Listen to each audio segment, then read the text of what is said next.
we've never met each other before, but I'm Yeah. Sam. I follow you online, and I think I've got onto you from like your problems over or profits type of stuff like that, and then Yep. cash flow tribe and all those things. So um, I'm 28. My home base is kind of like that Lakefield, Peterborough region, so Kawartha Lakes. That's my Cool. neck of the woods, born and raised here. Um, I've been selling real estate for about 3 years now, so not into it a whole length of time on the selling side, but I've been Yep. intertwined in this, you know, crazy reality for probably the better part of a decade now. Um, I started investing probably, I don't know, 8 years ago. And we were lucky enough that we got into the market before things went absolutely crazy. And Yeah. I just figured out how to manipulate things from there. So the last few years have been interesting because I've picked up different like commercial properties and I haven't just done the whole like buy, renovate, refinance type of things, which has Yeah. worked out well for me.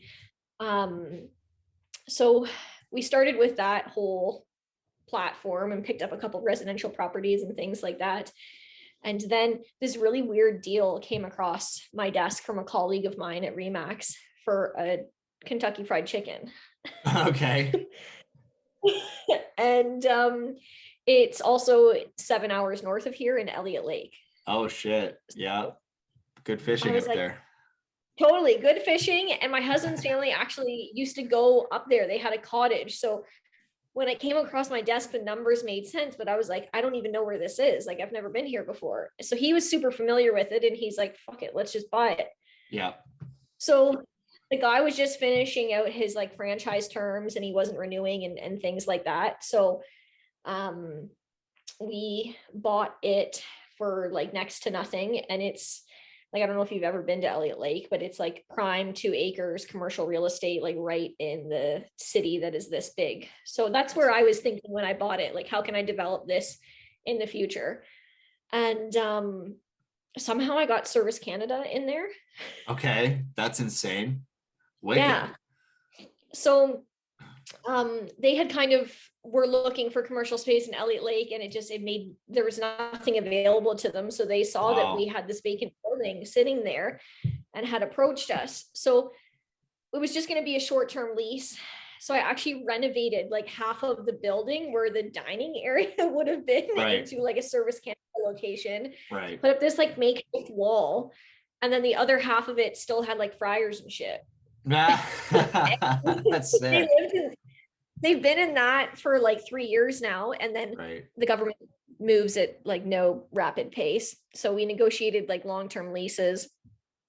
And I actually was supposed to put in an A&W and build them a new building, but COVID hit and A&W used like the lease measure clause, which is like an act of God and never gets Force used. measure. Yep. Yeah.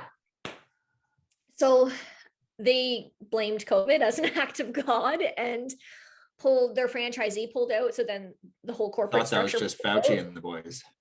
I know, right? But sure, A&W as well. he would consider himself a god, I guess. So that Yeah, lines up. That adds up. it does. Yeah. So So they back out. they back out, and then I was supposed to develop this other half of it because they were going to take the existing structure that was designed for fast food, and then I was going to build a new building for Service Canada. So then I had to like renegotiate with Service Canada to like stay in the existing building, and that was at like the peak of COVID, and I just started swinging hammers there last week. Like that's how Wow. long the government like takes it. They're Yeah. very bullshit. Wow, that's crazy. Well, I'm sure they're a good tenant Yeah, though. I assume they pay on time when they can just print whatever money they need. So that works you out. have that right. Yeah. So they structure leases in very different ways. I don't know if you've ever had them as No, tenants or had to deal with them, but no. fucking painful. Yeah, I bet. I bet it's just bullshit after bullshit. But I'm going to just assume, and hopefully it is the case that basically can afford anything, right? Like you just like, I'd love to know how that negotiation went. Did you just name a price and they come back at it, or they actually comped out like price per square foot or something like that? Or did they just use an average? They're very detailed. So I Yeah. kind of put a large price out there because it is the government, and Yeah. it was also a very rural location. So respectfully, I knew that they were in a bit Yeah. of a pinch where it's not like they were downtown Toronto and they can just keep going and there's more and more space. Like, Yeah. it's piss or get off the pot. They had no other choice. But that negotiation process took the better part of a year because it's within their internal leasing team, and then it Yeah. has to go down to like their clients and everything like that, because you lease it to the federal government and then they basically sublease it out to Service Canada. So To there's Ontario. like Yeah. 15 parties that are all dealing with it. And it was okay, honestly. Like, they pay good money, but they want to have a fixed term, so they're in there for 10 years and Yeah. their rent is the same for 10 years. So I had to do kind of a lot of research and just trying to predict where commercial real estate was Yeah. going to go in 10 years, because you can't give them rent increases. Yeah. Yeah. I assume there is a little bit more freedom though to like break those leases from your end than as with the residential tenancy act. So, but it is the government, so you're like, ah, fuck. Yeah, so They've I probably got feel a like good their legal team. contracts are better than mine. Yeah, most likely. And they Yeah, have a no, good that's legal team. fascinating. I guess that's Yeah. a double-edged sword, but pretty cool to know that you're locked into that property with a solid tenant for that long. Like, Yeah, that's got to be good for at least just future planning for your assets and stuff. So it is totally. And then when I look at, like, it was a jump for us to get into, because the space was going to be empty. I couldn't get conventional like yeah, commercial financing on it or anything. yep, So I had to take private money. So it was an expensive purchase at the beginning just with rates. But I think I paid like $175,000 for the structure and the yeah, land, that's which is sick. nothing. And then we I had it appraised last year at 1.2. That's wicked. Yeah, that's really awesome. That's a great example of like problems or profits, right? Like super, Totally. what I would say is like fairly risky, right? Like super small population base, probably an asset class you've never touched before, building that you don't Exactly. understand. Like, that's Yeah, literally everything stacked against you. And then to get like an $800,000 lift or something is pretty exciting. totally. Yeah, that's life changing, right? Like, that's totally different. That's a different type of money. It Um, is. I'd love to talk about so you mentioned actually just before we started recording the garden center, like that's Yeah. actually pretty cool. Yeah. What got you into that? Is that just a passion project or that's your full-time business? It's one of my full-time businesses. So Okay. real estate is my main gig. And then so my husband's family owns like a super, super small garden center just north of here, like Buckhorn, if you know that Yep. area. And years ago, like his aunt and uncle own it, and they are getting older. So we were like, why don't we try and buy this? I knew I was getting into real estate. I was like, I can control my schedule a little bit, still be here. It's seasonal. We can do other adventures and stuff like that. And then it just never came to fruition. So we just kind of let it go. And then a few years went by and we never thought anything else of it. But then COVID started to come into play. And I saw online there was like this mass hoarding of like our generation with houseplants. Yeah. And I was like, what the fuck is the fascination with houseplants Yeah. all of a sudden? And living in the community that I do live in, like, it's fairly populated, but there was no source or anything for it. So I literally made my husband put up a greenhouse in my backyard because we had some acres, and it was like 20 feet by 40 feet, like just a big hoop house. Nice. And Yeah. then I was going down to Toronto and I was wholesaling tropical like indoor plants in a big ass U-Haul and then driving them, posting them on Instagram and selling out. Like, I That's couldn't keep up with crazy.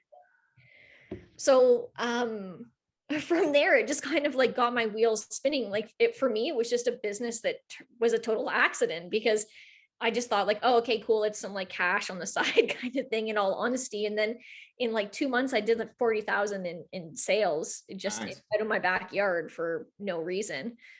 um and then we wanted to move. My husband was in the same career for the better part of a decade, and he wanted a career change because he's a heavy machinery mechanic. So he was servicing like all over Ontario, just like a job that he hated. Yeah.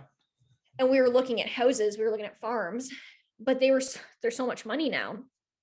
And this place, like the business that we bought, was just marketed really, really poorly. They had their, I think, like nephew or something like that try and sell it Right. for them, who I don't believe had a whole lot of experience in commercial real estate. Right. And it worked out really well in our favor. So we got 5 acres, a business, and then obviously a new job for my husband. This is his main thing here. And then we got a Yeah. house. That's awesome. Yeah. Yeah, So these are big changes. You guys are more on the risk side of things, right? Like you're down yeah. for big jumps, big changes, big movement. I love that. And that's when like I saw you wanted to like start interviewing people. I was like, Yeah. when I do look at myself, and it is hard to talk about yourself, like we have always taken a lot of risk. And I don't know, I think it's a little bit of a weird addiction that I must have, because I'm definitely Yeah. like the pusher on it. And my husband is like, he's starting to to kind of come with it a little bit now. Yeah. Um, but there are things that we just it came across the table, and I figured out a way for it to work, and they have. So we closed out on that commercial deal middle of April last year. That was again like, you know, pulling teeth to finance and stuff like that, but we did it. And we're going into our second year now. So my husband quit his job. He runs this place full time. That's awesome. Good for you. Yeah. No, that's really exciting. And yeah, I wonder, like, how do you how have you been managing your like other relationships in life? Are people on board with you making these big risks? Or are you getting a lot of like conservative sort of opinions when you're like, oh, I'm gonna do a garden center, or I'm gonna buy this big commercial thing way in the middle of nowhere? Like, how has the response been from everybody else, friends, family? It's interesting because neither like Doug and I, we both don't come from families that were very wealthy, like into real estate. You know, Yeah. they just worked your kind of like minimum wage job and got through life, and that's what they did. So they all look at us like we're crazy when we start pulling the trigger on these things, because they never did it right. And I would like to say that most people are proud of us, but there's definitely people that now look at us and they're like, who the fuck do they think they are? Yeah. Yeah. I mean, that's fair. I know I had to go through a pretty extensive phase of like turning over the people that I was seeing on a regular basis. Like there's people I went to school with. You know, we had fantastic parties and stuff like that, and it was a lot of fun, and all that stuff in college, university, that kind of thing. It was amazing hanging out with some of these people, but a lot of them just like kind of stopped growing and stopped taking risk and stopped really dreaming. I think is the ultimate thing, right? They stopped dreaming at a younger age and just like settled into more office jobs or like desk style jobs where like they had a very defined path and a lot of security. And I actually found that every time I was talking to them and I got that sort of negativity or that like really conservative bend to what they were trying to tell me, or cautious rather, maybe conservative is not the right word, but cautious bend to like, oh, like you could lose money, you could fail at this, you could not make it. And I was always just like, yeah, I know, like obviously that's a fucking given, for fuck's sakes. Yeah. And for me, it was actually really important to start surrounding myself with other entrepreneurs that were taking crazy jumps, crazy leaps, crazy risk, making crazy decisions to really try and compound their growth and try and make really, really, really big impacts very quickly so that they could afford to make mistakes, right? Like I do stupid shit all the time in our business and it costs us lots of money. Like whenever it does, it's always, I just say now everything's a $5,000 problem. Like if something goes wrong, it's always 5,000 or more, right? It could be more, but just on average, like your printer breaks $5,000, just write it off because there's going to be something else that happens tomorrow that will add up to 5. And the only way I've been able to justify this is by taking massive action. Like for me, if you don't take massive action, you're never in the position that you need to be in when the shit invariably goes wrong, because it like always does. And I don't understand how the average person deals with that. Like, what do you do when you have dental problems, health problems, vehicle problems, house problems, pet problems, right? Your dog gets sick or something. Like, what do you do about that shit if you're not taking massive action? That's where I just found myself so determined now to stay on the path that I'm on, which is just essentially in building a financially free future. And that's so important to me because I just see, like, you know, how my parents did it, how my grandparents did it, how a lot of my friends are going to do it is not, it's not good enough. Like, it's just not going to work. I totally agree. And I think that as we continue to realistically become more successful and keep doing these big ballsy moves, I have weeded out a lot of people. And it's Yeah. not that I don't have love for them anymore, but it's just like I don't relate to the same things with you anymore, and vice versa. But just, I think trying, the thing that has always fueled me the most is being nothing like my parents. And they'll probably Yep. never listen to this, and I love them anyways, but like they're awful with money. Like Yep. they have no financial literacy, like, and they're in their early 60s, like none. They actually were, and it's not something I tell often, but like they were going to lose their house. Like they were Yep. for the bank was foreclosing on their house. I think I was like 23, 24 years old. We had our own primary house and then another investment property underneath our belts. Yep. And I was like, well, what the fuck am I going to do with my parents? Like, they're not even old yet. Where are they going to live? Like, these are all the thoughts that were going into my head. And the rental market here was going crazy. And I'm like, fuck it, we need to buy the house.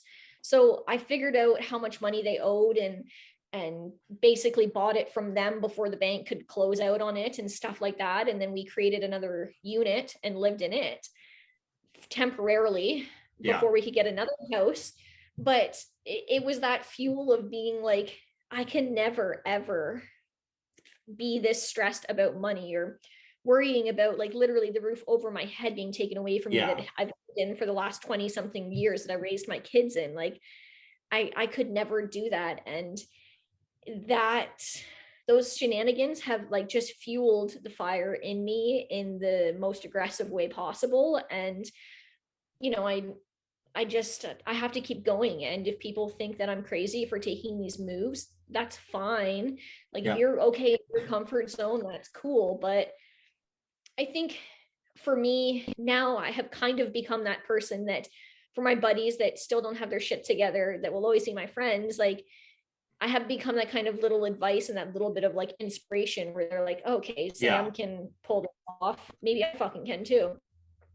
Yeah, exactly. And that's I think where we have a bit of light to share with the world is like the people that are taking massive action. Hopefully there are, like, I always just think like if there's one goddamn person that can watch my content, can watch what I'm doing, have a conversation with me, whatever it is, that actually gets inspired to just do a little bit more, like I've done my part, because that's all I really ever wanted. And I come from the same place too, where like for years our house was just in such disrepair. It was ridiculous. Like Yeah. freezing pipes in the winter, ceiling would like leak on my bed when it was raining hard if there was a good enough wind, like all Yeah. that shit. And all I wanted was to, like, you know, one of the things that got me initially motivated and really pissed off about just how life works, which I figured out was just actually it's all optional. Like you decide your future. And I was like, fuck. Yeah. And that can get you really upset about how your parents decided to do things, right? Once you realize that Yeah. like actually this is a choice, like you chose this path, and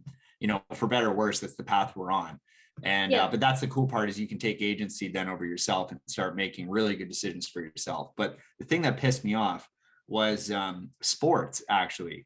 So a lot of my friends played hockey, Yeah. and I never played hockey because my mom was like, dude, I just literally can't afford Yeah. fucking hockey gear. I just Yeah. can't. And I was like, dude, that's shit. Like I initially, I wasn't even really upset at the time about the fact that I couldn't play, because I totally understood. I'm like, mom, you work your ass off. It's cool. I'll play rugby. Right. And that turned out to be really fun. A couple concussions later, I'm probably a more aggressive, more forgetful person, but whatever. It was fun. But you know, just not being able to join that team, that kind of clique that formed around hockey, kind of sucked. And I was like, fuck, like that's really weird. Like I just couldn't imagine that, like that at that level, that's where the problems start to arise, like Yeah. sports for your kid, right? And it was as simple as just like, yeah, I mean, it's fucking expensive to have skates and whatever else you need to play hockey, right? And I was like, yeah, dude, I get it. But And then that if is you become any ultimately, yeah, that is particularly what in pushed that me to get sport, a job. like it's even more expensive, right? Like you're on Yeah. tournaments for weekends and all that Yeah. type of shit. Like it's hard, but Oh still yeah. it's right. Oh, and that's the thing, but that's what pushed me to get my first job, right? Is initially too, it was like I wanted this really cool mountain bike because I'm from Collingwood. We've got Blue Mountain. Yeah. And that was like the thing, right? Skiing, snowboarding, mountain biking. And ultimately that's what pushed me to get that job. I started working when I was 11, washing dishes and just like working my ass off to buy the bike that I wanted and the paintball gun that I wanted and all that stuff. I missed the boat on hockey, but I was like, I'm not going to ever miss another one of these things because of money. Like I'll just go fix the problem. And that it's really cool that we live in a country or in communities where we can actually just go create whatever we want, right? Like you creating the garden center out of just like noticing a trend, which is a goddamn crazy ass trend, by the way. Succulents and all that stuff just blew up. It's insane. It's mental. And like, I don't know what it is. And it's not even really a fad because I think it's still going on. Like there's I still completely people, agree. they're going nuts about like, clay pots with the goddamn succulents. And I get it. They're pretty cool. They're badass. We're working on trying to sprout some. Maybe you can tell me actually. 1 second. I'm gonna get this thing.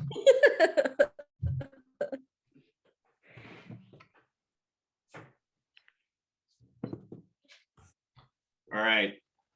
This is it. Is this a bonsai? Yeah, it's a bonsai, but we're trying to it dropped some leaves. We're trying to get it to grow like, and I don't know if these work like a succulent where it'll just sprout little like the little white freaking things and then you can plant it on the dirt. I don't know. We're trying it. Where do you keep it? Like what kind of habitat does it live in? Does it live in a window? Does it live on a This table? guy? Yeah. Yeah, he's like on my table right by the window. Okay. So depending on the window, those things are finicky little buggers because like just even like a little draft this time of year could piss it off, and that's why it's dropping.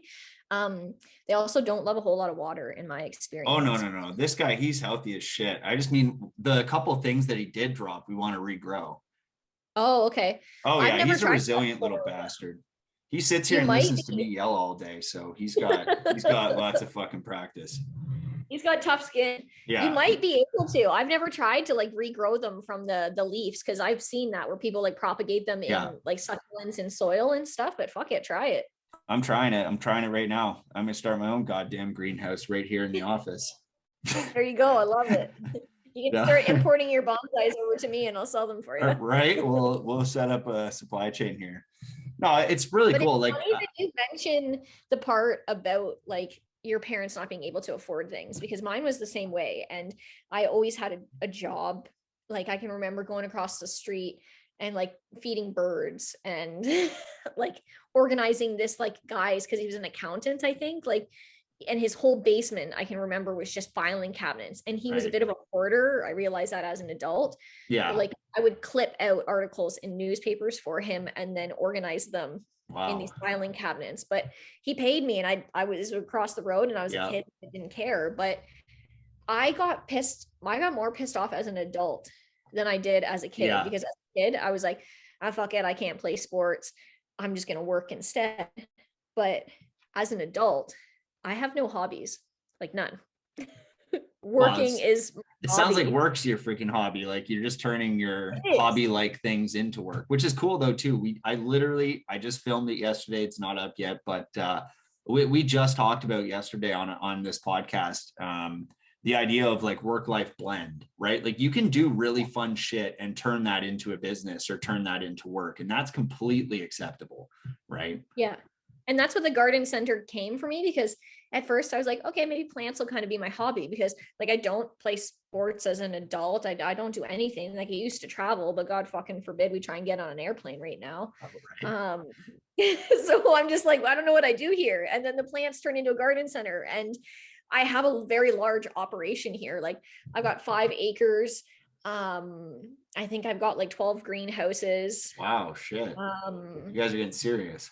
Like we're millions of dollars in sales. Like I didn't just buy like a tiny little place. Yeah. So I have a full landscaping division. Yeah. I have like a big nursery, perennials, trees, all that type of shit.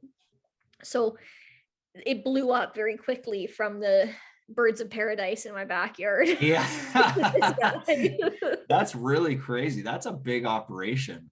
It is. I know what you mean when like you're saying that's a lot, because one of the original businesses I tried out with my friend Michael, who I'm sure you would actually love chatting with. We tried to do an organic market farm, and we started on a 5 acre sort of like we leased like 5 acres of this farmer's land and tried to like redo it. Yeah. He was all about like organic, sustainable, crazy ass shit. And I was like, okay, dude, whatever. I can figure out like the operations element of it if you just tell me what you're trying to do. Yeah. And like cover crops and like the three sisters or whatever the hell. It was just wild. I was Yeah. like, Jesus, this is a lot for me to take in. But no, I get it. Like that's actually a huge amount of space. Like there, I don't think people really understand what 5 acres is like. It's a fucking huge space. Like if we ever tried to like walk from one corner of the thing to the other, you're just like, this is insane. Like this is the furthest thing ever. Walkie-talkies. TV, walkie-talkie, like golf cart, whatever you got to do, you got to be able to get around there. Now, walkie-talkie is a great idea. They're great. My whole staff has them here because like you can literally be at the back half of it, like trying to find a tool or something. And then customers are in here and like you can spend 45 minutes walking around trying to find my horticultural list, but like you just get on walkie-talkie and you can track them down. Yeah. But it is a big operation. And there are times where I'm like, why the fuck did I do this to myself? Yeah. Because it's all new. And then the family that we bought it off of actually, they had it for almost 50 years. Wow. So they were in their 70s. They had really like created a name for themselves here, which was why this business was appealing to me because I wasn't starting from fresh. Like locally, people knew what to expect when they were coming here. But there wasn't any help with the transition. I was just going to say how much of their knowledge was tacit. So like stuff that just wasn't written down or processes that weren't really recorded anywhere. Like how did you manage that? Yeah. So we kept all the staff, which was the best thing I could have done. Smart call. And he was in his late 70s. So I would say for at least like the last 5 years, he had kind of like tapped himself out. You know, he would be present at the beginning for the spring, and because the house, like literally there's a single wide driveway in between the house and the garden center. So he would just probably ponder over there and say his hellos. Right. But like the horticulturalist has been here almost 15 years. My grower has been here 12 years. So we had like that fundamental information from them and not the owner. And I don't even think he really knew what was going on in his business in the last 5 years because he was in like beyond retirement mode. Like he goes to Florida for the winter and then he has a place up north, like a cottage. So he was here for very short periods of time. So that has been a little bit of a challenge because you have all these different opinions and you're trying to listen to them, but you also have to go to them for a lot of questions because I still don't understand the process of stuff. And then you're trying to like mitigate all these people's thoughts and creations, and we're trying to evolve the place. So it's interesting, but we would have been like awful if we didn't have those staff stay and keep coming back. Yeah, that's very interesting. I've read a number of books on sort of the subject of leadership and transitioning times and stuff like that. And if you haven't yet read it, Jocko Willink's book called Leadership Strategy and Tactics is actually a fucking fantastic book. That would be, probably really useful at this time of a business where you're acquiring it. There's like a bunch of different voices and you don't really have all the information. And I think that would be very exciting. One thing we actually talked about again yesterday too on our podcast was just the idea of walking an entire sale through the process. Like I shared the story of one of my greatest mentors, Dr. Steve Hummel. He worked for the McKinsey Group and he had this contract with Tim Hortons where, Tim Hortons had this huge fucking problem where customers were continuously complaining about the chili, and the chili ended up being bad every time. So it was expired chili, and that's why it was getting quality problems. They couldn't figure this shit out. And so they hired the McKinsey Group and Steve Hummel to go and fix this problem, and for like a ton of money. And all he did, and this is one of the greatest takeaways I'll ever have from my university experience, was walk an order through the entire sales process back to its origin. And so all he did is he went, from the store, he went, okay, I want a chili. And then he followed that back through where they store it in the store, back through the cold supply chain on the trucks, back all the way to their storage. And they ended up figuring out that at this particular distribution center, something was wrong on the computer that essentially was storing the food in the wrong order. So instead of first in, first out, it was last in, first out. So it was taking the chili from the front instead of from the back of the fridge, and it wasn't rotating it. So of course that problem existed the entire time. And so that's crazy. As a new business owner, I think today, this year I did this, and I've talked about this too before, but this year I scrapped my whole business. Like, I completely turned over the sales team. I retained all of the back end, but completely paused business for about a month and a half, and then spent another month just rebuilding the business with all the systems and processes that I wanted it to have, with the right software, the right people, the right process. Like, everything got scrapped to zero. And then we rebuilt it as it should be. Like, how would we do this if we could have any possible tool at our disposal? And I found that was a really exciting way to do things. Was just, I started working in the business again, which I hadn't done in a couple of years. Like, I just went and just started doing walkthroughs, right? And making offers and doing negotiations and walking through, okay, now we have a contract. I'm going to run it through our CRM. And like, all the way through, like, almost at each step, I was like, why the fuck do we do this? Like, this is so annoying. Like, why does anybody do this? And then they'd be like, oh, well, like, that's how we've done it. And I'm like, yeah, but this is fucking annoying. And they're like, oh, we get used to it. I'm like, no, don't get used to it. I want somebody to come in here and be like, this is the way that it's done. And it's like simple and obvious, and there's no questions at all. And so now we've got our process to that point where everything is just streamlined. And the beautiful thing is that allows everybody in their role to make really fast, really great decisions on the fly without me ever needing to be involved. And so we've just built so much up around our process that it doesn't matter. Like, the people, I don't want to say the people don't matter, but I mean, you could plug anybody into our system. Like, I could take you, Sam, and put you into our system tomorrow, and you'd be effective by the end of the week. Like, you would be doing any of our roles instantly, with like almost the same efficiency as somebody that's been there forever. And that's something really exciting about business, where I think of your example where you're buying a business and you're not really sure what's written down. You don't know the process. And for me, like, the first thing I would do, if I could redo all of my business again, I would rewind those 4 years, and I would just, everything I thought I was going to do more than once, I would write that bitch down and create a standard operating procedure for it, and just make sure that, like, anybody that joined the business instantly knew how to do it, because we did it perfect once. And it's like, totally. fuck, And that's I wish where, I like, knew I'm that trying 4 to years ago. spend time on that, is doing those things. And last year, because commercial financing is what it fucking is, we really should have taken possession of this place in like March, and then I didn't get it till the end of April. So like, they were already like into their season, right? That's tough. And then I was like, I had all these things in my head. I was like, this doesn't fucking make sense. This doesn't make sense. Like, I'd really like to change it all, but then I'm like, I can't do that right now. Like, these people can't handle this change. And then I don't even know what the trickle effect would be. So my husband bitched about it a lot last year, but I think he would admit now that it actually is quite helpful. I spend a lot of time on the tills, which is like a small job to be doing, I suppose, like very entry level. But I saw so much. Well, and that's where you're going to get the best questions. Totally. And I was seeing how my existing team was running things or not running things. I was also dealing with all the customers. I was seeing the questions that were coming in, and I was also seeing all the problems that were either like latently there, or I was like, Jesus Christ, this is going to blow up.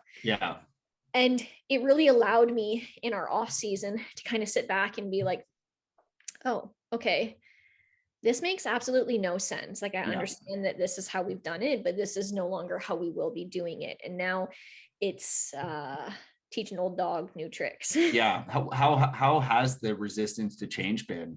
Have you been able to frame these things as like efficiency measures that will actually make their quality of life and job better? That's the approach that I'm trying to take. some of it is genuinely those things. Some of it, it's just that like people were really shitty at portions of their Yep. jobs. And I noticed those inefficiencies, and I'm trying to have other people assist because I Yeah. realize that like you're not a people person, you're not a computer person. Like let's Yep. move roles a little bit around here. And I think overall they're happy, but at the same time, there's still a little bit of resistance. Yeah. But I think once they see the changes that I'm trying to implement in action this year, it will be, I guess, a little bit of relief for some of them, I guess, Yep. because there's like we have the whole garden center, but there's still so many elements to it, right? Yeah, Like of I've course. got the growing cycle, I Yep. have that whole department, and then you have the nursery element, which brings in like plantings and frequent orderings. It's not like for the nursery section, I don't just like wholesale in like 700 pots and sell them. It's you order almost weekly throughout the season based on availability. So it's always trying to keep up with what we need, what we don't have. And then the landscaping division, I've learned is like basically running like a freaking construction company. Yeah, no, that's a full like, yeah. So I've also same guy. We did the market farm. We did like a landscaping company that actually turned into. He's built that now into a really nice company.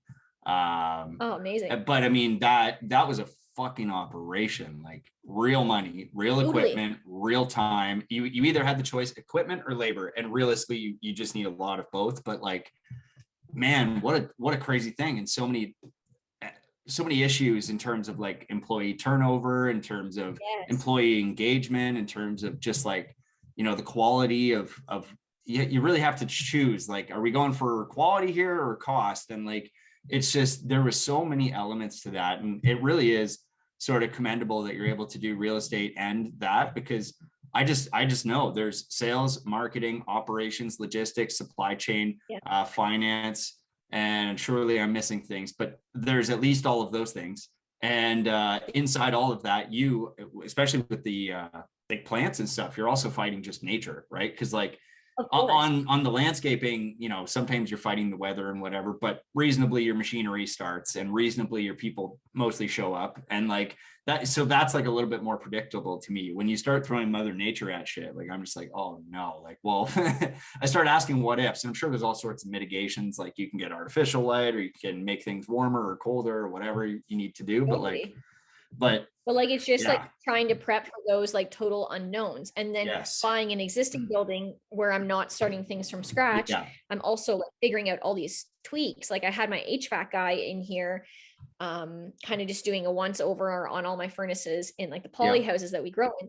And he was like, who installed these? And I'm like, I Oh God, yeah, I love I that. don't know. And he's like, they cheaped out because they basically put like, I don't know, let's say you needed a full inch, they put a half-inch pipe Sure.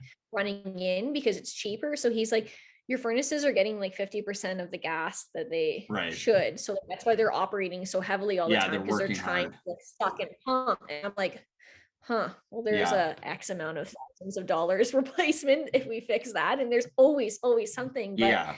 it Every time. it's you add in that element of Mother Nature and quite literally living things, it becomes this whole there's even a higher level of risk to it, right? Yep. Like, if I spend hundreds of thousands of dollars on inventory, and then say my furnace is shit the bed and no one was here for 2 days, like there's a chance that I lose an entire crop.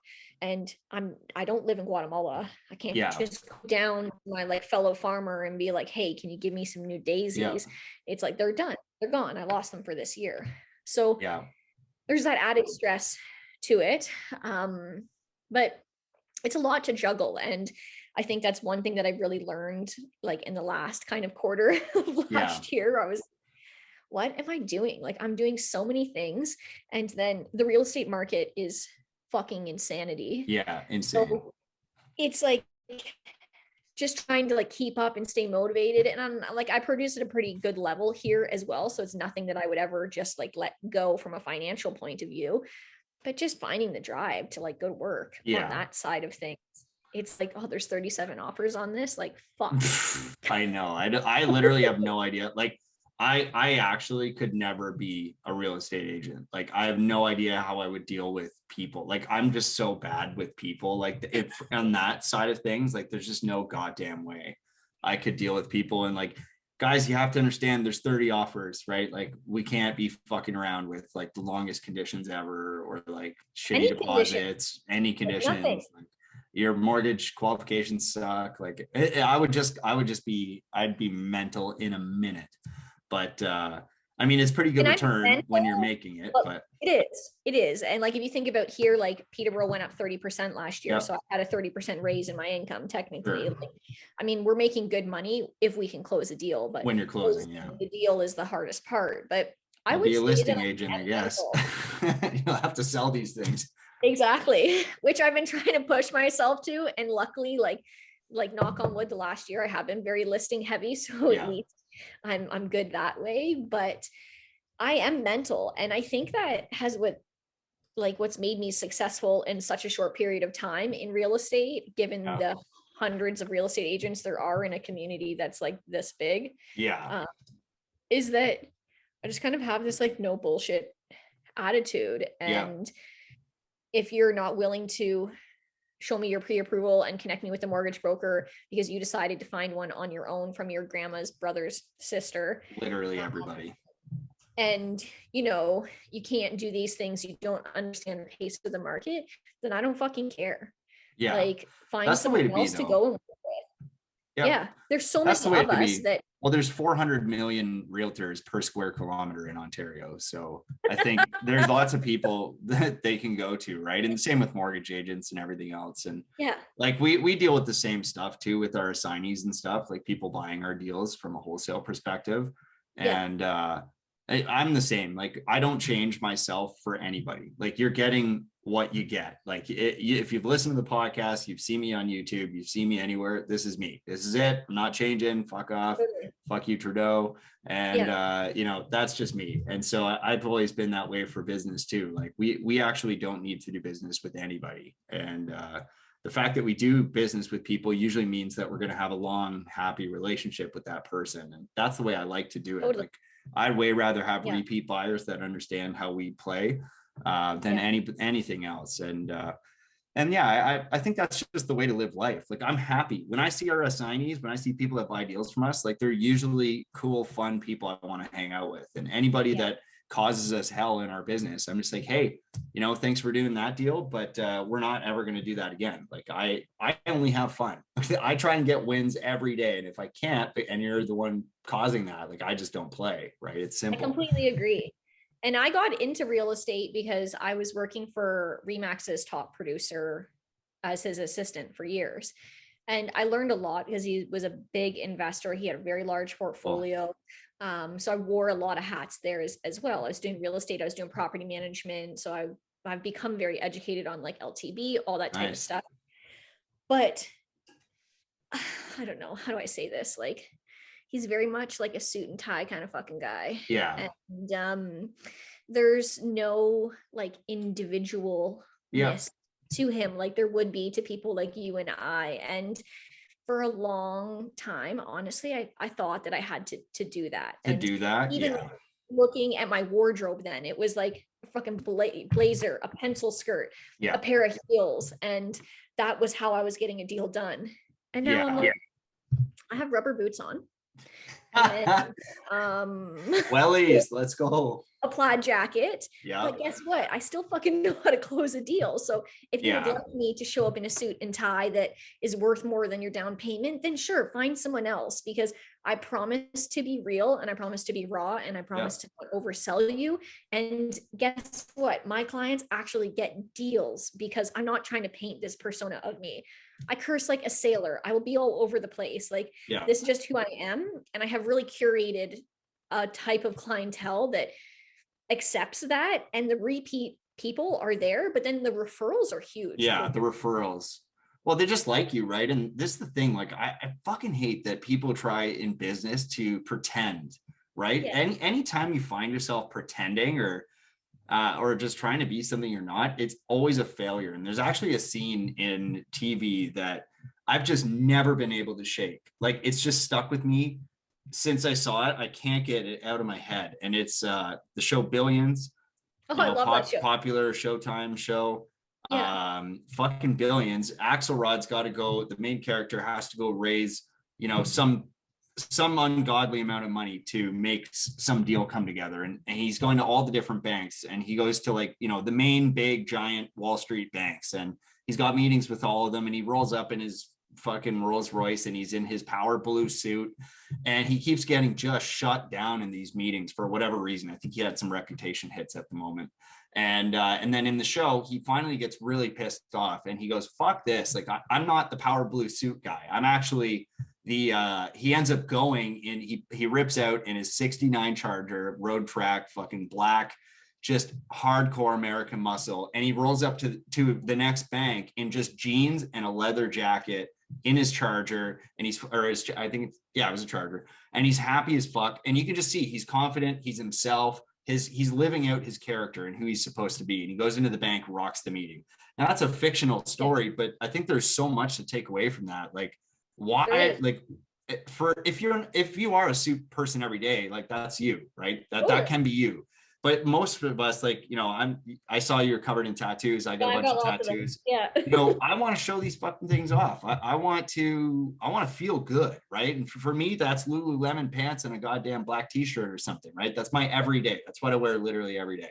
And so I don't go to the bank wearing anything different when I'm trying to get money or when I'm trying to talk to a private lender or something. Like, no, I'm showing up with my problems and profits hat on, tattoos out and whatever. Like, that's just who I am. And I think that gives me more confidence in all of those interactions. Like, I know what I want, and it probably does turn people off. Like, I think we're segmenting ourselves a little bit, but those same people that are going to be heavy referrals for you, they're probably also not the people that need the suit and tie, right? So it's like, there's so much out there to be had that, like, why would you try and pretend to be something you're not so that you can capture some weird segment that you probably don't relate to anyways? Right? Like, no, not at all. If you're pretending to be this other character, you're probably going to attract the people that are attracted to that character. Right. And you probably aren't that person because that's not who you are in your real life. So why would you pretend? And I think people just like, I have no desire to be everyone's like cup of tea. And oh my God. I think that irks people a bit because I'm very vocal about that. Like, same. And I don't care. And it's nothing that like I'm better than you or you're better than me or I don't like you, you don't like me. It's just like, I don't need to sell condos to elderly people. Yeah. Like, yeah, exactly. I turn off my foul mouth. Of course I can. Like, we can all be other people and stuff like that. But I don't need to do all those things. Like, I have this grasp on the market. It's humans that are similar in age or even like older than me, stuff like that, but just like they want the honest approach to it and they don't want to be sold a bunch of bullshit. And I'm not here for it. And and I think that I came to terms with that very early on in my life. And me too. I think that it's proved me well. And the garden center is funny because in high school I was just a shit kid because I had all that noise at home and, I could never focus on grades and I probably have a pile of ADD and all these types of things because I'm going a mile a minute. But like, I barely got through high school. Like, I just fucking hated being there. It was a social scene for me. And always felt so judged by like my teachers, right? Yeah. Because I was just that one kid that, they had to put up with. And all my friends are traditionally very well educated. Like, they're doctors now. They've got what some people may consider cush jobs at the MNR and things like that. And they got all the support from the teachers and all the encouragement and everything. They fit the box, right? Like, totally. And then my husband was less of a shithead than I was, but still like, on the same kind of level. And both of us last year, we were just like in the garden center working. Like, I've got my branded Horlings t-shirt on, and a few of our teachers came in and they were kind of like, oh, this is where you ended up, right? Like, as a cashier at a seasonal garden center. That moment. And I was like, no, actually, I own the place. Nice. I love those moments. Like, the sheer like look on their face. I'm just like, yeah, remember that cookie cutter box that you tried to shove me into for like 4 years and I refused to submit? I own it all now. Well, I know. And I think a lot of us too, like a lot of people that I've talked to, and actually every single person that's been on the podcast has like a similar story in that you come from a pretty rocky start and then just get after it early and hard. And I think a lot of us just didn't fit the box because we were fucking bored. Like for most of us, the people that are like super driven, entrepreneurial, also usually have the personality characteristics that were disagreeable, right? We're usually disagreeable. We're usually highly social, even though most of us are actually introverts and like, Totally. you know, completely fucking disorganized maverick types, which is usually what Yep. we are, right? We're independent. And like that is actually a horrible, horrible, horrible fit for the traditional education system, which wants you to sit down, shut Yep. the fuck up, follow the test and the rubric, get it done, you know, follow the exact steps. And, you know, multiple choice was always the funny one. We're like, oh, did you read the whole thing? Because like there was that one trick bitch in there, and you're like, oh fuck. But for me, like I always had that response too, where I was never, I don't think I was ever, I didn't have a lot of fans that were teachers, let's say. And I was kind of a class clown, but I was getting like 80s and 90s because school was easy for me. It's just, and I wasn't trying to be a bad kid. I was just having fun while everybody was trying to fucking focus because they were, you know, trying to figure this out. I'm like, it doesn't matter. Like just, none of this matters. It's all a game. And I think that's where, you know, I took that gamification and that sort of maybe lack of seriousness for life into my business. And it turns out you can run a business just fine and also joke every day, right? And have fun. And like we do crazy shit. Like I just wore a onesie for like all of January. I was like, fuck it, I'm not doing it. I'm just wearing a onesie. I'm not even changing. I'm not getting out of it. And that worked. That worked. It happened. And I got everybody on the team onesies, and they all wore onesies for the whole month because it was funny. Right. And like we have fun. Like it's fine to have fun in life. And, you know, we get a lot of inbound sales calls, and Christina just started taking some of those inbound sales calls and was, you know, trying to be super professional. I'm like, hey, don't worry about it. Don't worry about it. Like if they suck, it's okay. Like it's okay to be like, hey, you suck. We can't help you. Like we can't help you. You suck. And so like, you know, we just try not to take it so goddamn seriously. And I think that's a lesson everybody should have is like, don't take it so goddamn serious, work your ass off, take the risk, go hard at it. And then I think the final thing is like, go hard at it for a while. Cause I see way too many people get into things and they just like give up on it in a year or something. And it's like, okay, if you actually hate it, yeah, you should get out of there. Totally. But if it's something that truly aligns with your long-term goals and vision and what you want out of life, like give that thing some time. Like I'm 4 years into this business. I feel like I just figured it out. And I know that in 4 years, I'm going to be like, dude, you're a moron. How could you ever have thought that at that point? But I feel like I'm, you know, miles, leagues, years ahead in the business, just for having stuck it out for so long and putting so much thought into the process and the people and how we should do it. And just taking those risks in the first place, right? Like, I look at myself and I look at the people that I surround myself with, and that would now be considered a very wide age gap. And I'm ballsy. Like I remember my residential like lawyer that I refer a lot of my stuff to. He is like a one-man show. His name's Larry Love. He's like the coolest shit ever. Larry Love, what a fucking name. I know, right? Jeez, what a gangster. He's just like a classic dude. And I think because we've done so much together over the years, he always kind of like looks out for me like a dad would. Like he'll call me just to make sure like I haven't done anything illegal and stuff like that. This week. And yeah, exactly. And he called me one day to thank him or to thank me for some referrals. And I was like, Larry, I wouldn't put anyone else out there. Like it's totally fine. You know, it's great. And he's like, yeah, I was speaking with my client X, and I told her that I've yet to deal with a man that has bigger balls than you. I've seen you go down a lot of alleys and come out brighter on the other side. And I'm like, thanks. That's badass. No, that's awesome.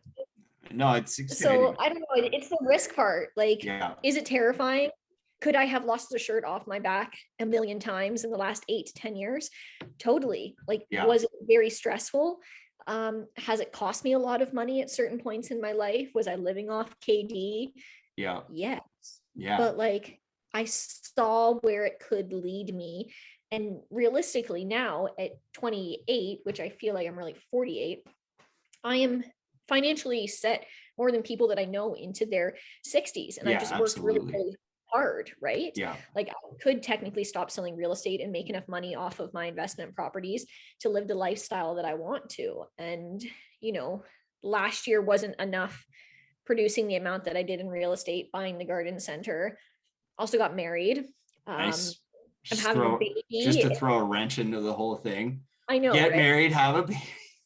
Yeah. So Business just like, woo. yeah. Nice. I'm like set to have a baby at the end of March here. Yeah. Um, Nice. and then we bought a Congrats. farm.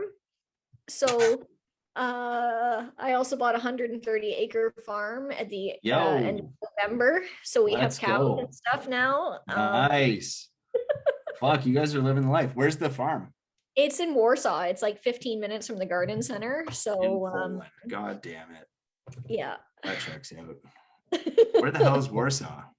Warsaw is east of Peterborough. Like you Oh my basically God. drive through Peterborough and like take out of downtown and just take the County Road 4 straight off the 115. Like it's Oh, like literally goodness. you drive through it and it's gone.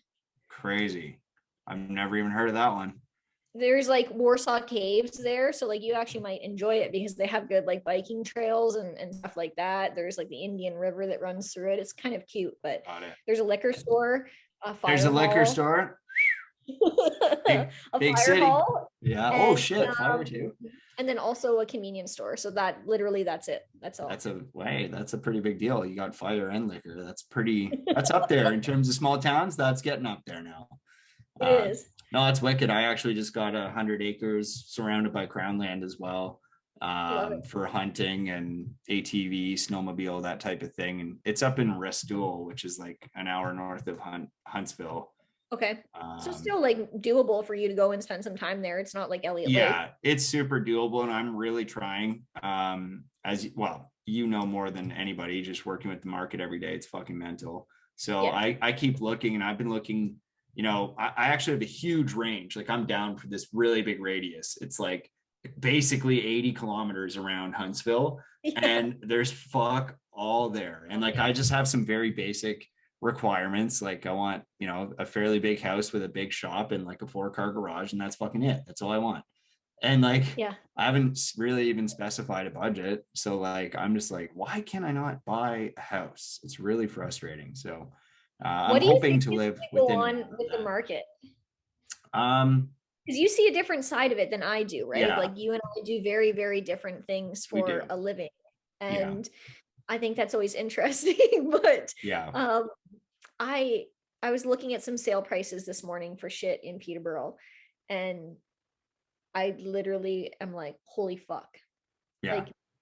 Like I don't even know how this stuff is obtainable Well, anymore. well, that I guess that's the actual lesson in all of this, is that it's probably not. And so, but it will sell, right? And so when that stuff sells and it's already not attainable, and then we say even double interest rates, which is completely fucking conceivable, right? And in fact, Yeah. what the Bank of Canada has been fucking saying they're going to do for the last several years, and they're not doing it, is Yeah. they want to continue rising as much as 2%. And so that is double. So when you double up on the interest portion of those payments, like, hello, there's going to be people that are qualifying for things that they really shouldn't be right now because the debt is so cheap. And it's come up a little bit. Like the cheapest I saw here was like 1.6 or 1.7 or something, and percent on the mortgage. And like, that is so fucking cheap. Like, of course you're going to outspend yourself when debt is that cheap. Like obviously that's just basic human nature. Like we know this already. That's why MasterCard fucking exists, right? Because they know you will. And so, you know, if I'm being really honest, like, well, just look at my actions. I sold all of my real estate, and I sold it because I thought we were approaching the top of a mountain, and maybe we're not at the peak, but I know we're in the top quarter section, right? This is what they call the fucking death zone when you're on when you're climbing big mountains. Like if you're on K2 or you're on fucking wow, I can't think, where's my brain right now? What's that stupid giant mountain? Are you pregnant? Because my brain's that same way, but I think it's this creature I'm growing. True. I got puppy brain. No, what's that big fucking mountain? Everest. There's the Everest, death yeah. zone, right? Like it's that last fucking couple, it's that last little stretch where like you need to be on oxygen. It's where literally everybody dies. Like if you're gonna die, you're dying up here. And that to me Yeah. is where we're at, where we've made a big long hike and all of it's been worth it. And there's a little bit of juice left that some people are going to squeeze. Like I think that's going to Yeah. stay cheap for the near future. And so that's going to continue driving demand. There's still no supply because I think people are still fairly uncertain about what's going on in our country because fuckface is still our leader. I And know, it's fucking awful. once, and I was actually just having this conversation today. Once fuckface is out, and I think he has to be because he doesn't really have much to stand on at this point, so he's done, No, right? And I think when has to be he's done. done, he will have done enough damage that it almost has to be a conservative government next. Like, Yeah. and that's what I said on the last goddamn election, so I was an idiot there, but it has to be this time, and I'm not jinxing it either. Fuck you guys. We're getting a conservative government, and when they do that, they'll slowly be the bad guys, though, which is unfortunate. Yeah. They're going to have to increase rates and reduce the money supply. It's the fucking fact, because if they don't, the inflation's going to go insane. People are going to go crazy, and you can't just keep running it where you're printing money every day and there's zero cost to debt. Like it's not what works in the Keynesian economics, and they shouldn't be doing Keynesian economics to begin with. But without getting into a crazy ass economic debate, fuckface will eventually get out of power. That puts a conservative government in. They have to tighten up the money supply and raise rates. Otherwise, Canada's screwed long term. So they will. At that point, what happens? Like, well, there's going to be a lot of people that just can't afford their debt. So they're going to either sell or they're going to try and hold on for long periods of time. Because like when you realize that your rates have gone up and that your mortgage is and your house is becoming more expensive, I actually don't think the average person just sells. I think they try and do as much as they can until the very end, out of pride and out of, out of all the things that make them want home ownership. Those are the things that are going to force them to try and hold on for dear life, to the point where they get into, depression, anxiety, fucking all that shit. And then they kind of panic sell at the end when they're most vulnerable. And that's where they're going to list. And unfortunately, they won't be alone. And so that's where you're going to see more supply, I think. And then when that supply comes up, who's left? Well, it's us, actually, real estate investors and other people that just happen to be in good industries or whatever that can afford the expensive debt. But, if all that stuff happens, I think we get more supply. It forces prices down. And I think that has to be the eventuality. And I mean, this is not like, I'm not just making this shit up, but there's cycles that are very evident that we see in real estate all the time. We are on the longest version of this cycle right now, ever, on the upswing of it. So it has to come down. It's just, what does that down look like, right? And what does that look like? I don't know. Where's the bottom is the better, right? What is the bottom of this? Because one thing that was really creepy was how COVID functioned, right? Because there was no supply, even though COVID should technically have really fucked with people's affordability. Like the entire market shrank, right? In terms of affordability and everything. There's just massive supply chain interruptions, automotive, service companies shut down, restaurants, meals and entertainment was just stopped, right? Which is like half the goddamn country's jobs. So like, there's no way to argue that the money in the market should have been less. And so, artificially they pumped it by having cheap debt and stuff, but it still just doesn't make sense. And so what should have happened is the market should have come down in price, right? But it didn't. There was just no supply. And then the cheap money allowed a lot of demand to happen at a time when it shouldn't have. And so we're in a weird, and I think people usually use the term bubble here. I don't love the word bubble, but like we're in a weird time where the market's at like, it's just artificially fucking up. And so like, okay, I guess we can pretend. Like, I think we're just pretending. And eventually the act is up, right? The show must go on for real life, like the actual reality of how money works in economics. So but I think people just don't have a basic understanding of it. And they don't. That also is probably a major issue, especially when it comes to elections and stuff like that, is people have no fucking idea what inflation is. People have no idea what the rates do here, what rates do there, people don't even understand what it costs them to like live their lives on a very basic level. They just see the money come in, they see the money come out, and they hope that they're not hitting a negative point. And it's, the lack of financial literacy, I think, is, you know, it's a huge detriment to like the Canadian people. And I think it's just does even more harm in these types of things. And then I also think that from a like real estate agent type of things, it also comes from like the numbers that I'm seeing here right now are, in my opinion, and probably like controversial, like very uneducated buyers and agents. Like there was four Yeah. homes that went out and looked at with clients, and we're like, okay, they'll hit like that six and change. They're like 800 and something $1,000 for like a 3-bedroom fucking wartime bungalow that might be 1,200 square feet and needs a gut job.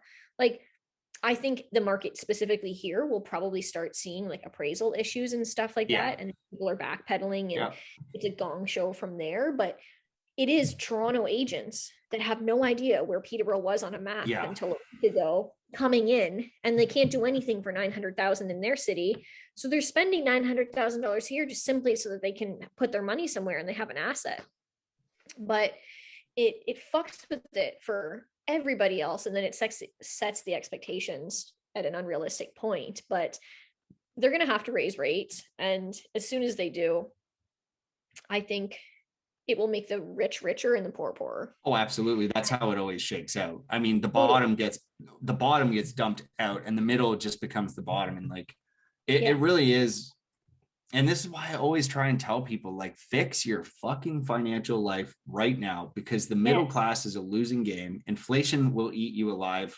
Yeah. And like literally every other factor. But if we just want to focus on one thing, inflation will get Yeah. you alone these days. And the rest of it, I actually just Googled it because we were sitting here, but like the average Canadian, I guess, in 2019 was holding $5,000 in their bank account. That is so fucked. Like five, I just, I We don't couldn't know. even fix our one problem with No. 5,000. Yeah. Like that's my Monday problem, right? Like it's, I don't know what that means, right? What does that actually mean to have $5,000 in the bank? And like, you are so not okay. There is so much shit that can go wrong that $5,000 is not going to cover. If that's your only five, and we're just going to assume that you're holding five now, which means like, you're plus or minus all the time on that thing. And that probably took a Totally. long time to I was just going to accumulate, say that. right? Like that, how long did it take to get that five? And it has to be long because otherwise you would have more than five, right? But so it's like, Mhm. shit, it's like that's a real big problem. And I think that's where, business owners, real estate investors, people that are financially independent are watching this stuff. And what we're doing is we're just cashing up, right? We're holding our money in investments that produce cash flow or at least give us gains in terms of capital gains or whatever. And we're waiting for this stuff. And that's just the reality. And I've recently chatted with an old friend that I love dearly, but he is really fucking bothering me with how he thinks about like, he really thinks that like money is evil, right? Like capitalism's bad. Money is the root of the problems. And it's like, and it's because the statement you just said is true, right? The rich get richer. And it's yeah, for a fucking reason, right? We're innovating, we're creating, we're building, we're doing all these things while everybody else is sitting and waiting for life to pass you by, collecting an income where it is impossible to do what you just did with a 30% raise on your income. How else are you going to get a 30% raise? You will not get that in a manufacturing role, in a whatever. If you're limited by salary, you're trading time for money, you're simply never going to break out of that. It's impossible. Because the time We that it also have to takes, allot like a dollar yeah, amount to the risk that we've taken while they were all 100%. sitting there at their job, Massive right? risk. So it's like Massive. there's so much risk associated with it, and how many people fucking fail once they take those risks. Yeah. But we are examples of people that have finessed it to a point where we're, ahead, and we're not just losing the shirts off our backs. Well, it is the risk. And like what these people that have that mindset don't understand is like, I've actually lost more money than he's made in the last 5 years. Right. And so Yeah. it's like, I know all about his position. Oh, the rich get richer. Yes, for reasons. And we take on a ton of risk. We build, we innovate, we employ, we take on all of the risk at the top in order for things to add value to other people's lives. And, one of the things that we kind of got into a hilarious debate about, it was like, you work for a forestry company, like where are we at here? Right. And this is a common thing online. People are like tweeting all this crazy shit about the environment from their fucking iPhones that are made from rare earth metals and slave labor in goddamn China. And you're like, yeah, I know. Hold on. If we're looking for a point of personal privilege here, like we need to pump the fucking brakes, because we're all contributing to this crazy shit. And so you have a choice. Like, given that that that's true, you now have a choice of where you want to be in that system. And the idea of just throwing your hands up and saying the rich get richer and that's a problem, or capitalism is a problem, means that you must be subjected.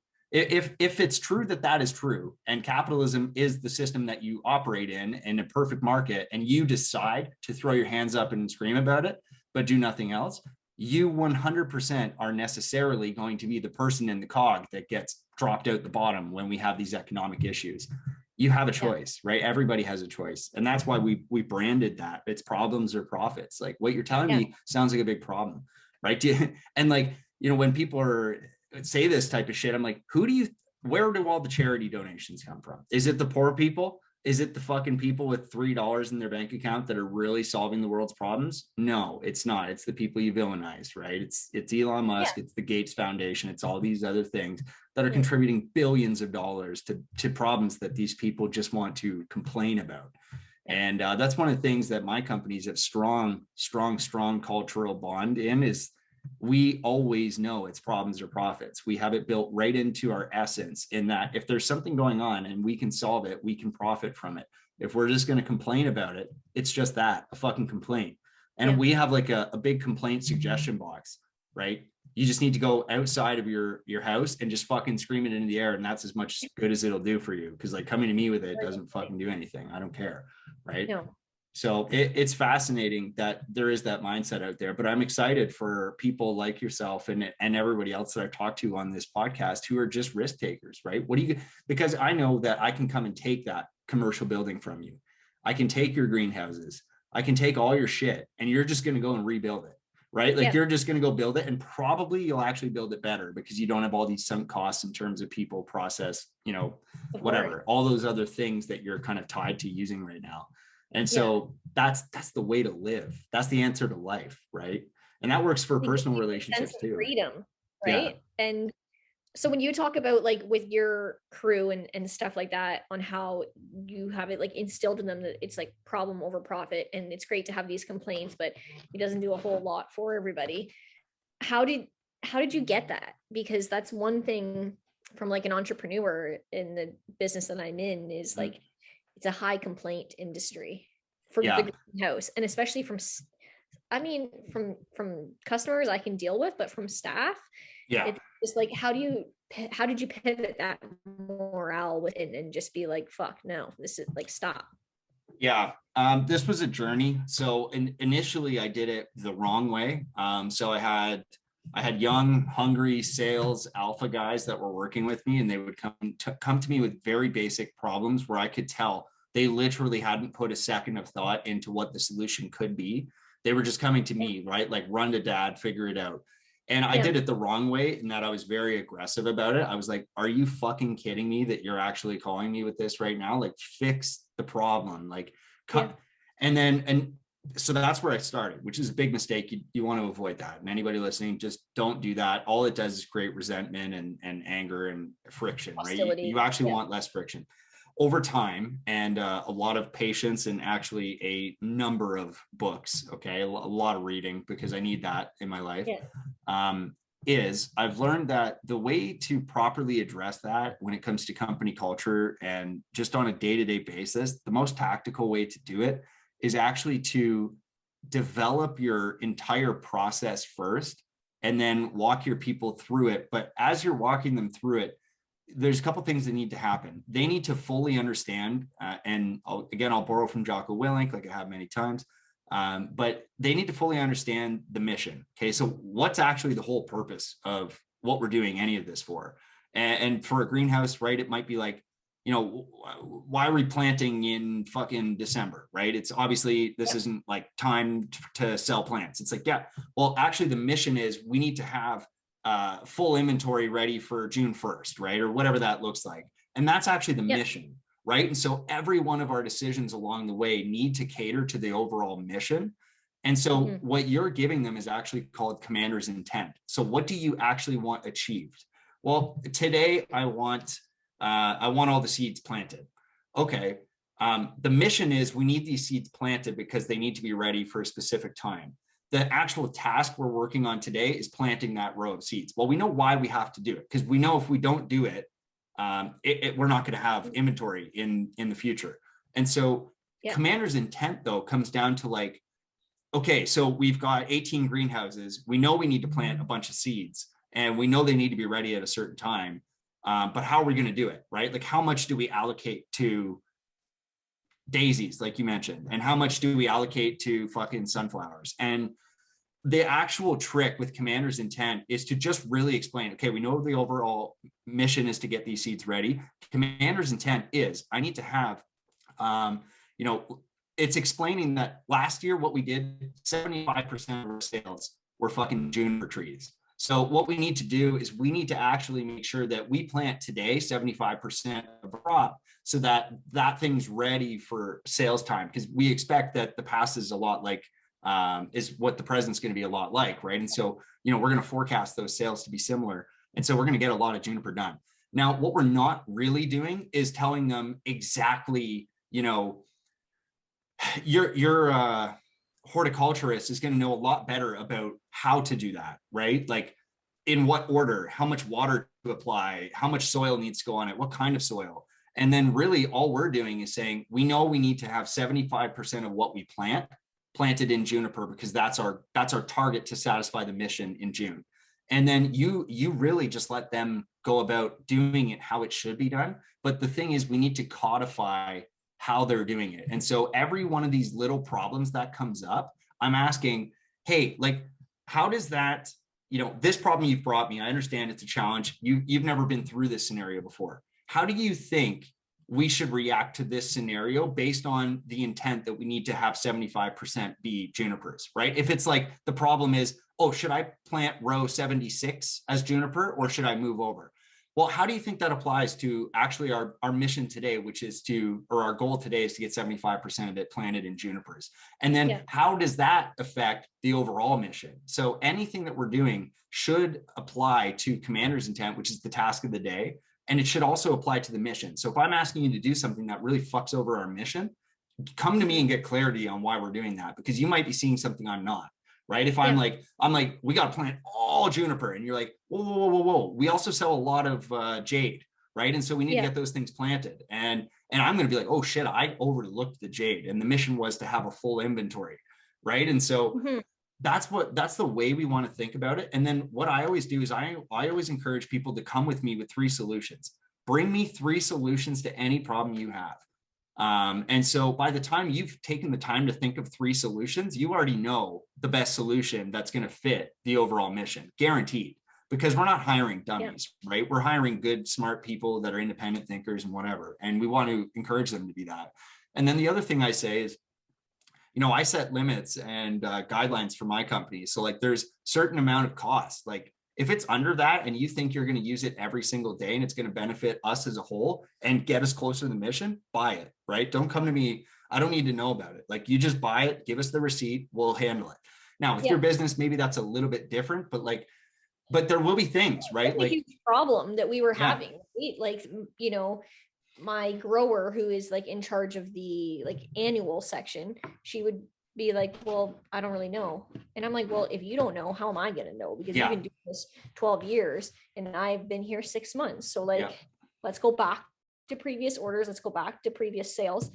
And there was just like that reluctancy and that hesitancy. And I'm like, I'm not going to fire you if you order 50 extra of these and they don't sell. Like we need to test it as well. So it's overcoming that and then just trying to like instill almost like a little bit of confidence in them, where it's just like, you're okay to make some decisions. Oh, absolutely. And one of the big lessons from the book I recommended, I'll make sure I text it to you because you actually need to read it, is he really stresses quite deeply that for any real big organization to work. And obviously in the context of his book, he's, if you haven't got this already, he's talking about the US military, which is like this fucking Goliath operation that like is just impossibly large, right? And so his big deal, he's like, I can't stress this enough.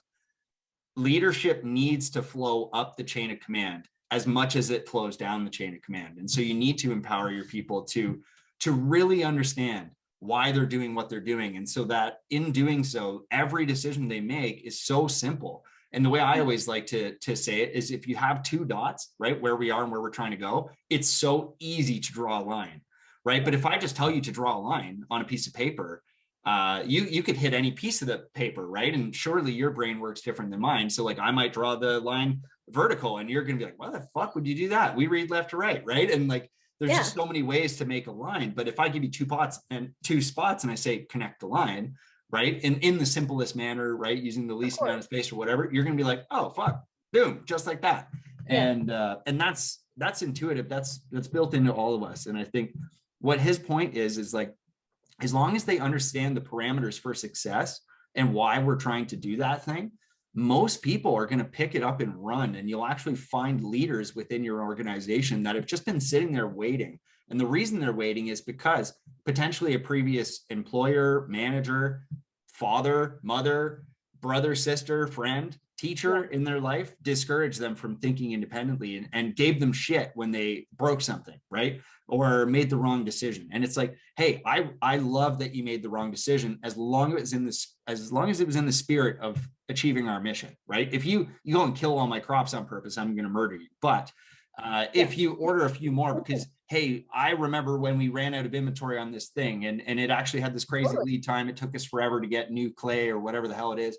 Like, that's a big problem. We actually never want to run out of that because that's a missed opportunity. I think laying that stuff out ahead of time and just like having that pep talk, like, here's what we're trying to accomplish. You guys are actually the ones making it happen. And so I need active feedback on like, what are the challenges? And one thing I always do with my guys is like, is there anything about this process that we hate doing? And like, there's probably other ways to phrase that question, but for my team, it works really well because they're young, they're really direct. And I just go, do you hate anything about what we currently do? And they might be like, yeah, I fucking hate this Canada Post process. Oh yeah, that is shit. Let's work on it. What do you think would be easier? Right. And another thing Jocko always stresses is that if somebody brings you an idea, even if it's, and he goes aggressive with it. And I don't know if I can get quite as much on board as he is with this idea, but he says like, even if it's 20%, 15% as good of an idea as what you would have done, the fact that they brought it to you means that they're going to execute it with like 400% more effort, energy, and passion than what you direct them to do. If you're telling somebody what to do, like, they're almost never going to do it with the same amount of invigoration they would with their own idea. So what he suggests is, let everybody give you all their ideas. Then after you've taken it all in, you hear what they have to say, you add in your 2 cents at the very end. And really all you're doing is, if they're a ship that's steering in an ocean, all you're doing is giving it a nudge, right? You're not taking the wheel and steering it. You're just going to point it in a certain direction and let it create its own turn. So what he says is like, take their ideas, maybe add to them, but let them run with it as long as it's not catastrophic. And like he just said, when they fuck it up, they'll really know. Right. And once you've given your 2 cents, hey, I think that's a great plan. Have you thought about this? Right. And what he does is he just asks great questions, and he just asks questions. I mean, like, yeah, that is a great idea. Have you thought about what's going to happen if we don't order those on time, or if we don't have enough inventory of those things? And I think that's a really great approach, because your people will feel bought into the process. They'll feel extremely valuable, so that, when you start asking your cashier, like we said, it's an entry-level position. We started asking her how we should run the business, because she's the person who hears everything about the business, the customers' complaints, the customers' questions, she notices the supply chain issue because there's not enough jades this year or whatever. That's where I think we get real value, right? Is like, I agree that the frontline person actually has considerably more information about your business than you ever will. And that's just the way it is. And then the other hack that I obviously did was, I just went and did all the roles. And so in doing all the roles, I'm a fairly low patience person. Like I think I have almost no patience, and I just work on it every day. I put on an act for that. That's the one thing I do. But in going through the process, is like, if ever there was something stupid or where I'm like, this is not obvious, like if I can't figure it out, I consider myself, I'm pretty bright in terms of how I run things. If I can't figure it out in like 3 seconds, I'm impatient about it and I'm getting frustrated about it. And I'm like, why do we have this laid out like this? Like, is there not a way to better organize the information? And then what I find is, excuse me, the people in the business, one of the problems with them bringing you suggestions and stuff is that a lot of the time the average person on the staff doesn't actually have a global view of the business, right? So they might suggest something that might actually really increase your production or something like that. But what it does is it really reduces the quality or something. And you know that your customers are paying for quality. That's actually why they come to you, not Nursery B. Yeah.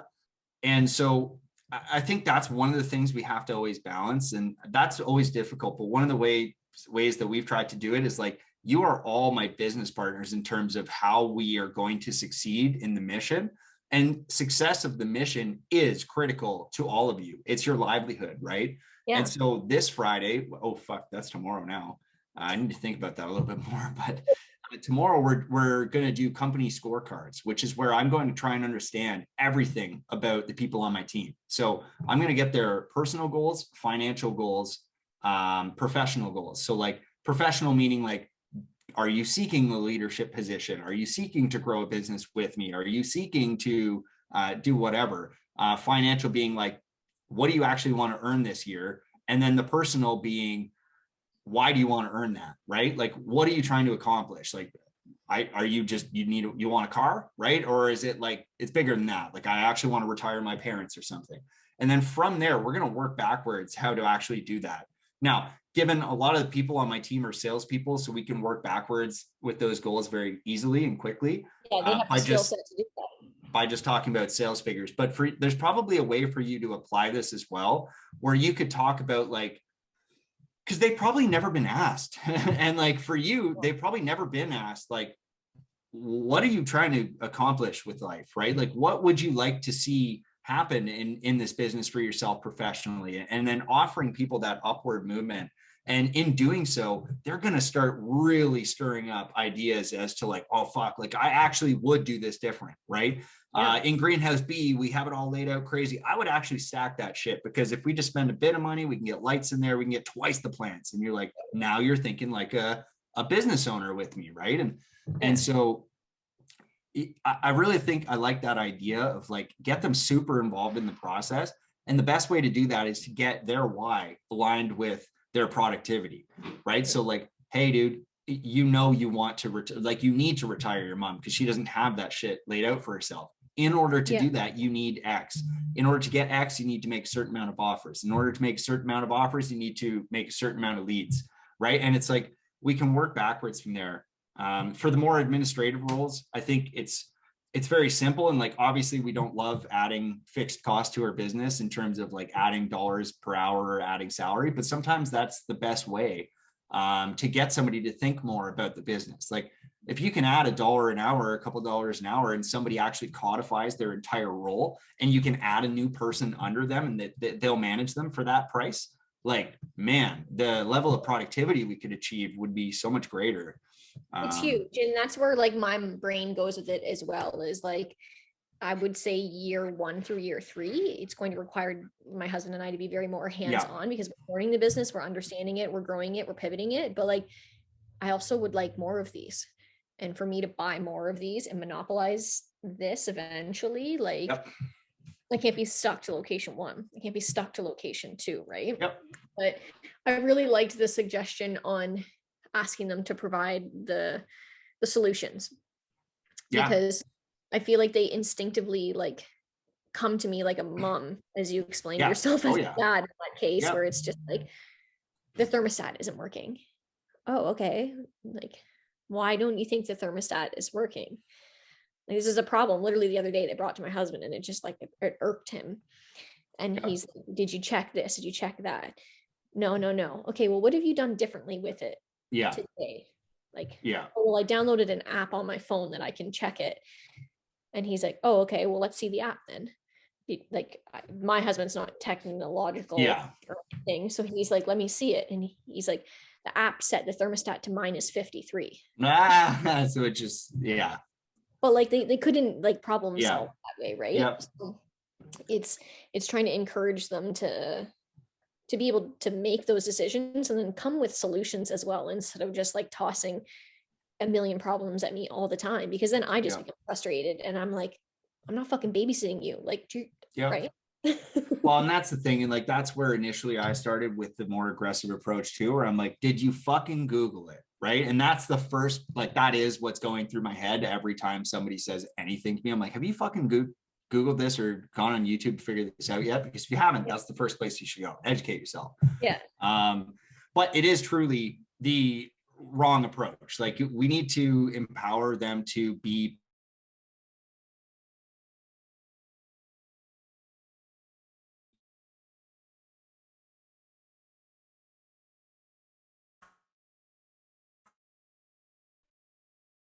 crossed by that. And I found that is to just tell them the mission, right? Like, if this is getting in the way of us planting, we need to solve it. And so I can't be everywhere at once. And you guys are all great independent thinkers. I'm going to respect your decisions as long as it fits these two things, right? Our mission. Like, here's the end goal. Let's not completely butcher it to get it here. Like, you have the permission, and it is encouraged for you to think about what the path is to get here and make those decisions when I'm not here. Yep. And yeah, I think that's it's a great way to run your business. And oh fuck, the other thing I shared on yesterday's podcast, which I'll repeat to you because I think it is really important for every business owner. What I started doing was, and this is a good way to do it. So constraints are another way you can do it, right? So there's always time, money, and other constraints. And so we can actually put constraints that are artificial on people. So some would call this manipulation, some call it persuasion, whatever. Either way, it fucking works. Okay. So sometime in the last year and a half or so, I was booking one-on-one meetings, and I had all these meetings where people would come to me and workshop things in the business, workshop things in their own performance, etc., accountability meetings. And I always booked them for an hour. And what happens is when you schedule an hour meeting, it goes an hour, right? And sometimes even possibly more. Yeah. And so what I started doing was I started making all of those meetings half an hour. Mm-hmm. And I got the same results. And so I was like, fuck, we just spent half the time. We got the exact same outcomes. This year, you will notice, if you ever get a chance to see my calendar, there's no meetings that aren't 15 minutes. The only thing I do with this type of length is podcast. 15 minutes is the key. And I was kind of joking on yesterday's podcast, maybe I should fucking try 7.5 minutes, right? Maybe it's 2 minutes, maybe it's whatever, but I feel like I'm splitting hairs there. But at 15 minutes, I found that there is no problem so big that we can't solve it in 15 minutes. And that has to be true, right? Like, really think about it. Think about real estate. Like, I don't know your greenhouse business big enough. What could I possibly throw at you that you don't have an answer for in like 10 seconds, right? Yeah. Like, there's multiple offers. Okay, cool. We should increase our deposit, maybe not have as many conditions. Boom, that's fucking it. That's the whole solution. Yeah. Everything we say after that is just verbal diarrhea, right? Like, it just, whatever the problem is, there's nothing in real estate I can't answer in a minute or less. And I guarantee that. There's nothing you have encountered, and there's nothing I've encountered that you couldn't come up with a solution for it in that time. And so why the fuck am I spending an hour on this stuff? And I found that what that does is everybody comes to my meetings prepared. They come, they know we've got 15 minutes. We're probably going to do the human thing and spend goddamn 3 minutes of it just talking about how the weather is today. And then, so now you got 12 minutes. Well, unpack your problems. Let me tell you why it's not actually a problem. We'll come to a solution very quickly. And so those types of constraints might work really well. Short windows could be beneficial, right? Because I find, once one starts talking about a problem, then they all start talking about problems. And then it's just like, it becomes a problem train, and I'm like, okay, stop. Yep. Yeah, absolutely. The other thing too is I would find ways to incentivize that type of problem solving. Like, we always do We're very forward in our business, and I don't know how that applies to a greenhouse application, but like it's very clear in our business that we are a for-profit organization that exists for one fucking purpose. We are here to make money for Adam and its employees. That is how it works. And if anybody's not on board with that, they're not a good fit for our culture.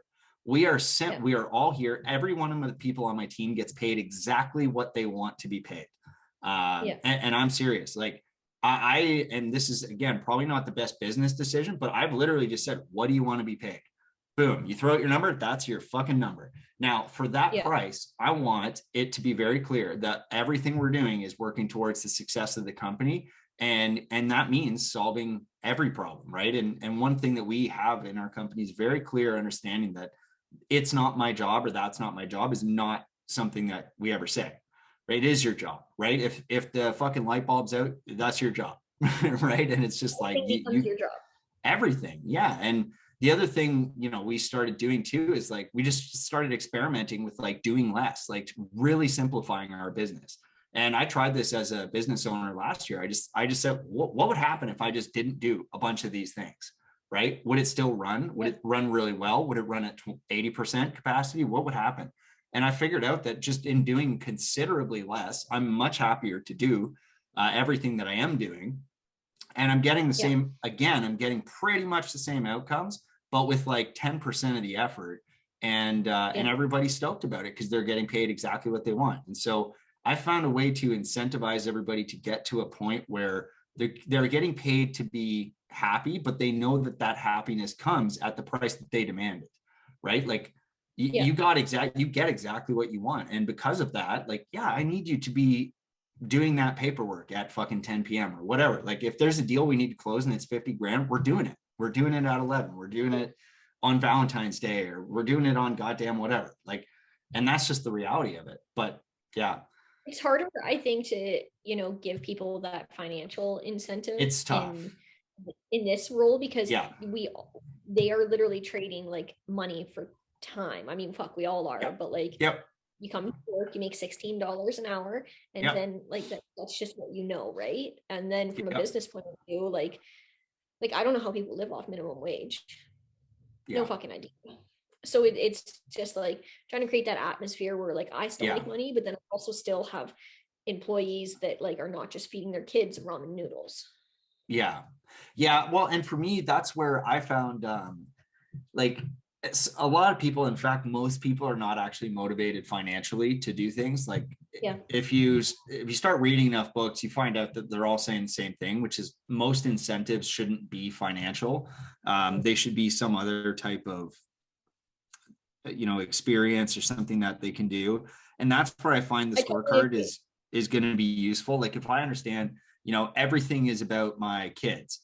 Okay, cool. Well, now when I see somebody doing a great job, instead of giving them, $1 raise or something crazy like that, which actually might be more beneficial for them technically, they're going to get a lot more though and invest a lot more in your company if you give them something way more meaningful to that goal. So like instead of that $1 raise, maybe it's like a family vacation somewhere or a trip or Wonderland or some fucking thing, right? That they technically would never expect from a employer. And that's where I like to just surprise people with that stuff.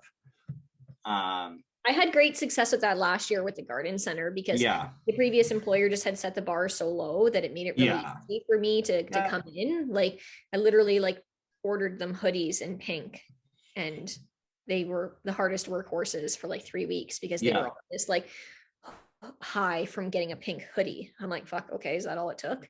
Like I had a staff party for them here on site. Like we closed it down on a Saturday, which would have never been done beforehand. Like, we had a big smoker here. I rented a fucking water slide. Like, if people, but that's the thing, but like that makes them feel like a real family, right? We're in this together. We're happy to solve Sam's problems because we know that Sam cares, right? And that's the point. That's the point that I think we're all trying to get as an employer, as somebody that does really care about your people. Like you want them to be happy. And you know, we've done this a Yeah. lot too. Like we always throw a really cool Christmas party, but like all throughout the year, what else are we doing? Like this Monday, and like it doesn't matter. Like everyone on my team has as much time off as they want, right? We're not a manufacturing company. Totally. So like it doesn't matter to me. I'm like, dude, you want to go do that thing with your family? Go fucking do it. Just make sure somebody's gonna do your work, you do your role while you're gone. And so, you know, I've always just found throughout the year making it fun to get away. Like we'll go rent an Airbnb or something and have like a cottage getaway and like just party and drink together. Or like we'll have dinners at my place, or I'll do one-on-ones where I cook for them, or we'll go out to restaurants. And that type of stuff just gets people a lot more engaged with the idea that like we're actually in this together. And like, yes, this is a for-profit, and yes, disproportionately, I'm going to make more because I'm taking all the goddamn risk. Yeah. That's okay. That's promote. And